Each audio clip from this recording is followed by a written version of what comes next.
நன்றாக படிக்கிற 7 வயசு சைலுவும் அவருடைய அப்பாவும் ஒரு ஊரில் வாழ்ந்து வந்திருந்த போது அவர்களுடைய பிரதான தொழிலாக இருந்தது மாடு வளர்ப்பு. ஒரு நாள் கடுமையான மழை பெய்கிற போது அவங்களுடைய மாடுகள் எல்லாமே வெள்ளத்தில் அடித்து போய் விடுகிறது.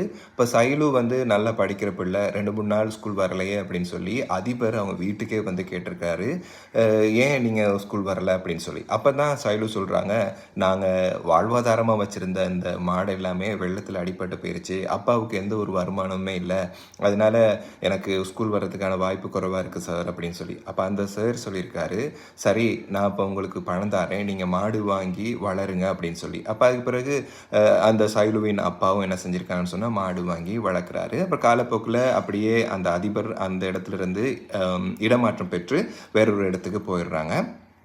அப்படியே இந்த ஷைலு படித்து பெரிய ஆளாகி ஒரு வைத்தியராகிறாரு. இப்போ வைத்தியராகி அவர் இன்னும் ஒரு ஊருக்கு போகிறதுக்காக ஒரு பயணம் செய்து கொண்டிருக்கிற போது கடுமையான மழை, வழியில் ஒரு மரம் விழுந்து அவருடைய வாகனம் போக முடியாத அளவுக்கு நிற்குது, இரவு நேரம்.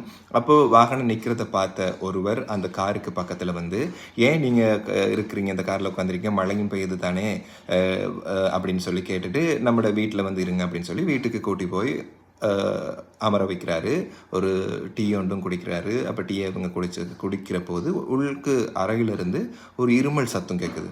அப்போ இருமல் சத்தம் கேட்குறப்போ இந்த சைலு கேட்குறாங்க, ஏன் இருமல் சத்தம் கேட்குது, யார் உள்ளுக்கு இருக்கா அப்படின்னு சொல்லி. இப்போ அவர் சொல்லியிருக்காரு, இந்த என்னுடைய எஜமான் தான் உள்ளுக்கு இருக்கிறாரு, அவருக்கு தொடர்ச்சியாக ஒரு வருத்தம் இருக்குது, ஆனால் ஹாஸ்பிட்டலுக்கு கொண்டு போக முடியாத சூழ்நிலை இப்போ இந்த மழைனால அப்படின்னு சொல்லி. அப்போ நானும் ஒரு டாக்டர் தான் அவர் பார்க்கட்டுமா அப்படின்னு சொல்கிறப்ப அந்த உதவியாளர் சொல்லியிருக்காரு, சரி நீங்கள் போயிட்டு பாருங்கள் அப்படின்னு சொல்லி. இப்போ போய் பார்த்துட்டு அவங்க மருந்தும் கொடுத்துருக்காங்க, ஐயா உங்களுக்கு சுகமாயிரும், நான் இப்போ ஒரு பயணம் போகிறேன், போயிட்டு வர்றபோது நான் உங்களை திரும்ப பார்க்குறேன் அப்படின்னு சொல்லிட்டு. அப்போ திரும்ப பயணம் போயிட்டு திரும்ப அந்த சைலு வர்றாங்க. அப்போ ஒரு 2 நாளைக்கு பிறகு வராங்க.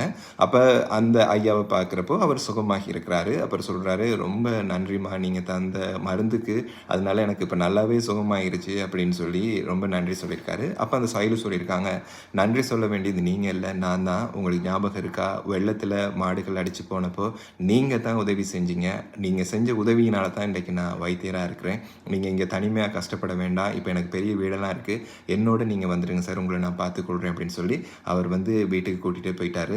தர்மம் தலை காக்கும் அப்படிங்கிறது இதுதான்.